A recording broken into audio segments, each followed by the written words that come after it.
Hyundai Sonata'nын шлейфи кандай чыгат? Биринчи мына капкакты көтөрсөңүздөр, үстүндө бул жерде эки саморез бар, мына пластикте. Ушул экөө чыгат. Анан кийин могу капкакты ылдыйга ачасыңар. Ачкандан кийин шлейфти саморез кармабайт. Астында мына бул жерде бир блокировка мынакей. Экинчи жагында дагы ушундай блокировкасы бар. Үстүндө бул жерде пластиковый блокировка бар. Ошо пластиковый блокировканы акырында көтөрсөңөр өтө морт болот. Абайлап туруп көтөрүш керек. Чыккандан кийин артында штекерлерди суруш керек. Штекерлер короткий болот.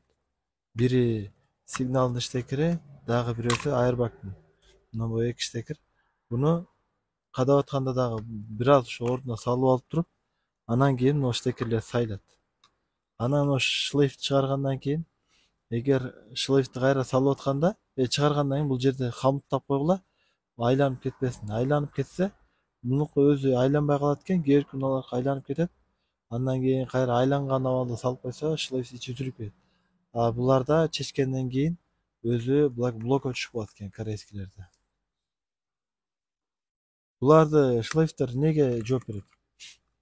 Шлейфтер машинадагы рульдагы сигналдар, мультируль, подогрев, рульдун подогревтерине баардыгына ушу шлейф жооп берет. Ушу шлейфтин ичиндеги лента үзүлүп калса, сигнал иштебей калат, айрбактар күйүп калат. Бунун айрбагы азыр аткан экен. Айрбаг аткандан кийин айрбактын баягы артында бачок кызыгандыктан могу штекерлер эрип жабышып калат.